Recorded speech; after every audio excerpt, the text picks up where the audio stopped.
नमस्कार, Patrick time Madhya Pradesh समाचार के हमारे खास चुनावी शो राजपाट में आपका स्वागत है और इस सेगमेंट का नाम है जवाबदेह। जवाबदेह में आज हमारे साथ हैं मध्य प्रदेश की महाराजपुर विधानसभा के कांग्रेस विधायक और इस प्रदेश के सबसे कम उम्र के जो विधायक हैं उनमें से एक नीरज दीक्षित। नीरज दीक्षित 2018 में तकरीबन 10,000 वोट से इस विधानसभा से चुनाव जीते थे। तब उन्होंने एक बड़े भारतीय जनता पार्टी के नेता को चुनाव हराया था। 5 वर्षों बाद उनका रिपोर्ट कार्ड कैसा है और वो किस तरह से अब नए मुद्दों के साथ, नए दावों के साथ और नई आशाओं के साथ क्षेत्र में जा रहे हैं, इस इंटरव्यू में उनसे बात करेंगे। नीरज जी, बहुत स्वागत है आपका। बहुत बहुत नमस्कार। नीरज, पहली बात तो ये आपसे जानना चाहेंगे कि आपकी जो पहचान है वो पदयात्रा करने वाले विधायक की पहचान है। ये अभी मैं देख रहा हूँ कि आप एक फिर पदयात्रा कर रहे हैं, फिर 100 गाँव तक जा रहे हैं। 5 वर्षों में कितनी पदयात्राएं ऐसी हो चुकी हैं? क्या होता है कि जब हम पदयात्रा के माध्यम से जाते हैं तो हर घर, हर व्यक्ति से संपर्क होता है, उनसे मुलाकात होती है, उनसे बात होती है, उनके दुखों को दूर करने या उन बांटने का काम होता है। इसलिए हम एक यात्रा के माध्यम से निकलते हैं, क्योंकि गाड़ी से जाएंगे, हाथ हिलाते हुए चले जाएंगे, नहीं रुक पाते। कई जगह एक ही जगह जाके निकल जाते। ऐसे में हर व्यक्ति से मिलना होता है, हर व्यक्ति से बोलना होता है, बच्चों के साथ बैठना होता है, बुजुर्गों का आशीर्वाद मिलता है। इसलिए इस यात्रा के माध्यम से हम क्षेत्र में एक नहीं कई बार यात्राएं निकाल चुके हैं और यह हमारा क्रम चलता रहता है, क्योंकि सबका साथ है, सबका आशीर्वाद है। अच्छा, गंभीर सवाल बाद में पूछेंगे, पहले एक मजे का सवाल पूछते हैं। आप इतनी यात्राएं करते हैं लेकिन आपका वजन कम नहीं हो रहा है। प्रेम है, लोगों का प्रेम है। हम प्रयास करते हैं कि हम चाय नहीं पीना, हम प्रयास करते हैं कि हम मीठा नहीं खाना, जबरदस्ती मुंह में डालना। जितना घटाओगे उतनी और ज़्यादा बढ़ता है, क्योंकि इतना प्रेम मिलता है हमें। अपने जहाँ पैदा हुए, जिस परिवार में हम रहते हैं, वहाँ वो प्रेम नहीं मिलता है जो हमें इन लोगों के बीच में जा के मिलता है। मैं महीने में 30 या 31 दिन में प्रयास करता हूँ कि 28 या 29 दिन इनके बीच रहता हूँ। जब बाहर हूँ, बाकी पूरा समय इनके बीच बिताता हूँ। चलिए, भगवान करे ये प्रेम बना रहे। अब आते हैं विधानसभा चुनाव 2023 की तैयारियों पर। आपकी तैयारी तो इस यात्रा से शुरू हो गई है, आप 100 गाँव का दौरा करने जा रहे हैं। 5 महत्वपूर्ण बातें, 5 मुख्य बातें आप बता दीजिए जिनके नाम पर जनता से वोट मांग रहे हैं। हम जनता से वोट नहीं मांग रहे, ना हमने पहले मांगे थे, ना पहला चुनाव हमने लड़ा था। इस क्षेत्र में रहने वाले हर एक परिवार ने, हर एक व्यक्ति ने अपना आशीर्वाद दिया था, अपना साथ दिया था, तब वो कांग्रेस की टिकट मिली थी। कई हमसे धुरंधर टिकट मांग रहे थे, कई बड़े बड़े लीडर मांग रहे थे। ना मैं भोपाल गया, ना मैं दिल्ली गया, ना किसी को मिला होगा, लेकिन इनके सबके आशीर्वाद से टिकट मिली, इन सबके आशीर्वाद से हम चुनाव जीते। और इस बार भी हमारा चुनाव, हमारे इस विधानसभा में रहने वाले हर एक व्यक्ति का चुनाव रहेगा।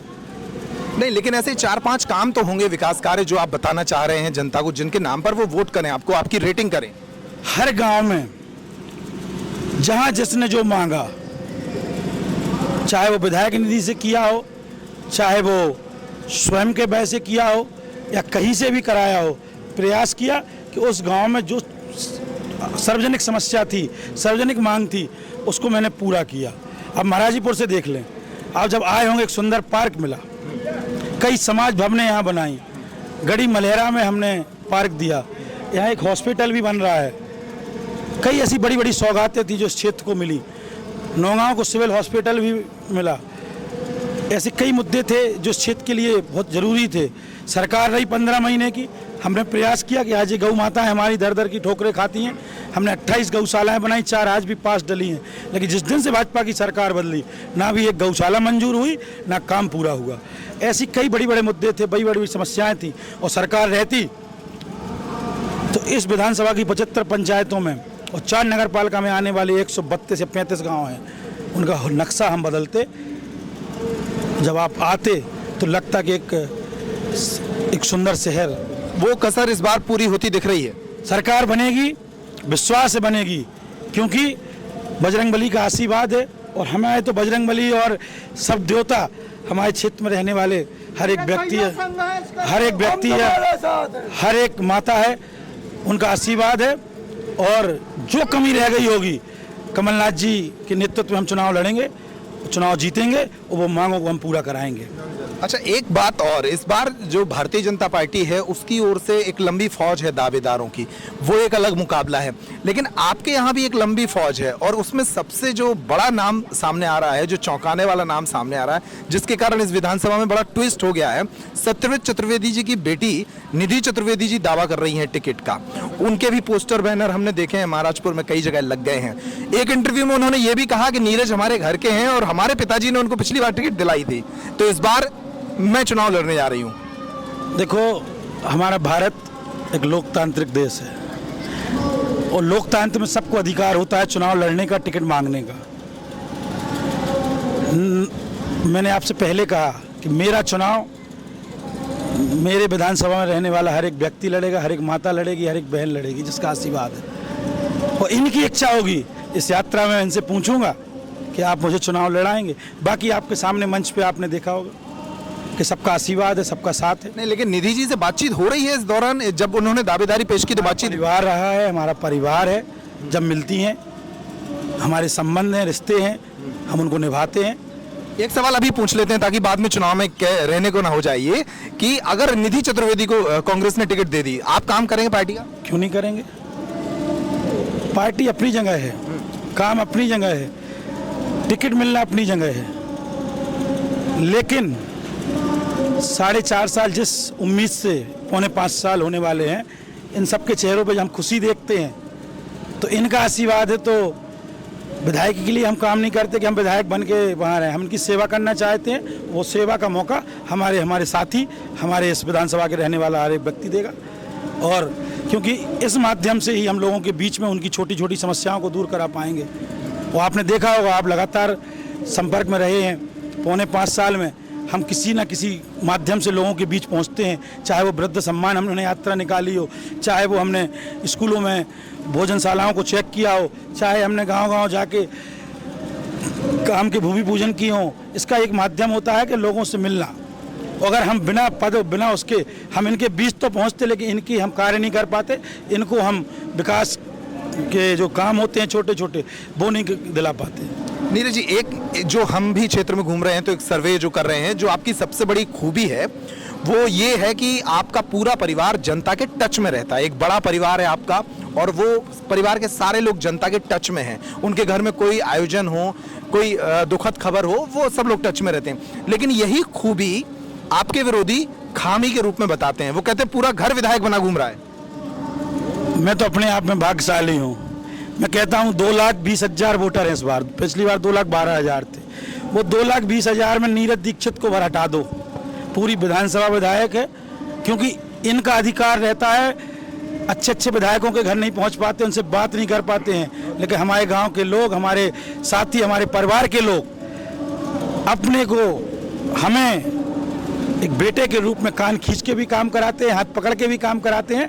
इसलिए पूरी विधानसभा ही मेरे विधायक है, मैं केवल उनका सेवक हूं और मैं उनकी सेवा करने को निकला हूं। कम उम्र होने के कारण ये लाड़ तो आपको मिलता है। एक सवाल जो अगर हम नहीं करेंगे नगर निकाय चुनाव का तो लोग कहेंगे कि वो भी करना चाहिए था। नगर निकाय चुनाव में कांग्रेस की हालत खराब थी आपकी विधानसभा क्षेत्र में, सारे निकाय हारे और पार्टी कमजोर हुई। उस दौरान दौलत तिवारी के साथ खुलकर विरोध हुआ आपका। वो इस बार भी दावा कर रहे हैं, वो कह रहे हैं कि नीरज दीक्षित के कारण कांग्रेस कमजोर हो गई है। इसका क्या जवाब है? वो आपके सामने साक्षी है, अभी कांग्रेस साक्षी है, मंच पे विराजी है, सामने विराजी है, साथ में चलने वाले लोग हैं। सत्ता से हम चुनाव लड़े थे, सत्ता ने से चुनाव लड़ना बड़ा कठिन होता है। कई जगह हम जीत रहे थे, लेकिन वो वोट हमें नहीं डालना था। अगर नीरज दीक्षित को डालना होता तो वो कांग्रेस ही पे डालते। कई चीज़ें सामने आती हैं, कई चीज़ें को हमें इग्नोर भी करना पड़ता है, देखना भी पड़ता है, कहीं झुकना भी पड़ता है, क्योंकि हमने आपसे पहले कहा कि हमारे कार्यकर्ता ही हमारे विधायक हैं, हमारे मालिक हैं, और वो ही हमारे लिए सब कुछ है। तो उनके की तकलीफ़ों को दूर करना, अगर सत्ता उनको परेशान कर रही थी, कईयों को पकड़ने का काम कर रही थी, कई हमारे साथी जो पार्षद का चुनाव लड़ रहे थे उन पर केस लगाए गए थे, कई साथियों को धमकियां भी आई थी, लेकिन जो जीते, चाहे वो महाराजपुर के हों, चाहे वो मलेरा के हों, और चाहे वो हरपालपुर के, जो बचे, जो भागे, वो तो देखो किसी को कोई नहीं रोक सकता। बड़े बड़े लीडर भाग रहे हैं, बड़े बड़े नेता सत्ता गिरा के वो खुद मुख्यमंत्री बन रहे हैं कई जगह। तो वो तो दोगले जो हैं वो दोगले ही रहेंगे। लेकिन आपके सामने मैं खुद साक्षी हूँ कि बड़े बड़े ऑफर थे, जैसे आज आप सुनते हैं मीडिया में भी, हमने कल परसों सुना कि नीरज दीक्षित अपना विकास करा रहे हैं, अपने परिवार का विकास। अरे विकास कराना होता तो सरकार में मंत्री बन के आज बैठे होते, और कई जितना वजन नहीं उतने से ज्यादा नोटों से तुले। सिंधिया खेमे के होने की बातचीत हमेशा रही, और खैर आपने उनके साथ बहुत लंबे वक्त तक काम भी किया। अभी भी बातचीत होती कभी सिंधिया जी से? देखो, एक लीडर है वो भी, एक देश के, पार्टी का बदलना आना जाना, नेताओं का, बड़े लीडर, जो उनकी सोच हो वो अलग है। लेकिन मेरी सोच है, जिस जगह से मुझे नाम मिला, जिस जगह से सिंधिया जी से मैं जुड़ा, मैं कांग्रेस में नहीं होता तो कहाँ से उनसे जुड़ता। और जब हमारे क्षेत्र के लोगों ने, हमारे इस परिवारों ने कांग्रेस को मत दिया था, 14,900 800-900 वोटों से मुझे जिताया था, तो मैं अगर बिकता या जाता तो इनको धोखा देता, इनको के वोट बेचता।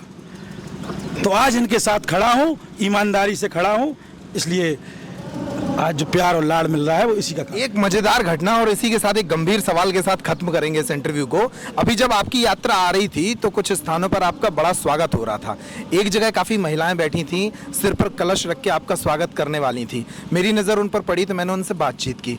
वो सारी महिलाएं आपके स्वागत में खड़ी थी। जब मैंने इंटरव्यू किए तो वो कह रही थी कि लाडली बहना का 1,000 जिसने दिया है वोट उसी को देंगे। ऐसा नहीं है। आज उनकी समझ में जब आएगा, जब हम बोलेंगे, बताएंगे कि 18 साल भाजपा की सरकार को हो गए, आज तक क्यों नहीं दिया। हमारी सरकार ने जब घोषणा करना चालू की या वचन देना चालू किया कि हम 1500 देंगे, क्योंकि हम कर्नाटक में दे रहे हैं, हम गुजरात भी चालू, राजस्थान भी चालू कर रहे हैं, हम छत्तीसगढ़ भी चालू कर रहे हैं, और सिलेंडर भी हम 500 का कर रहे हैं। आप 1,000 तो दे रहे हो, सिलेंडर तो 1100 का दे रहे हैं। आप 1,000 तो दे रहे हो, टमाटर और प्याज और सब्जी के दाम दोगुने कर रहे हो। आप 1,000 दे रहे हैं, लाइट के बिल दोगुने हैं। आप तो खुद छतरपुर में रहते हैं, ग्रामीण एरिया तो छोड़िए, छतरपुर में भी 2-2 घंटे रात में लाइट नहीं रहती है। कई बार हमें भी फ़ोन डी को लगाना पड़ता है, या वहाँ के लोकल के ऐसी को, भैया छतरपुर से फ़ोन आ रहा है, लाइट दे दो। मतलब भाजपा की जो योजना है, मेरे सवाल का मतलब ये था कि भाजपा की जो योजनाएं हैं, खेल योजना है, हाँ, महिलाएं हैं, हमारी माताएं हैं, लेकिन जब हम उनके बीच पहुंचते हैं तो अपने आप वो मीडिया से कुछ कहेंगी, क्योंकि वर्तमान की जो स्थितियां हैं वो आपके सामने हैं। बाकी उनका आशीर्वाद ही हमें यहाँ तक ले आया है और ले जाएगा। चलिए, तो ये थे नीरज दीक्षित, जो मध्य प्रदेश के एक युवा विधायक हैं और महाराजपुर विधानसभा सीट से कांग्रेस का दावा एक बार फिर उनकी तरफ से है। इस इंटरव्यू में हमने कोशिश की एक जवाबदेह के रूप में उनसे सवाल पूछे जाएं और इन सवालों के जवाब लिए जाएं। तमाम ऐसे इंटरव्यूज और तमाम ऐसे पॉलिटिकल शोज हम आपके लिए लगातार कर रहे हैं। आप बने रहिए पेपरिक टाइम पर। नमस्कार।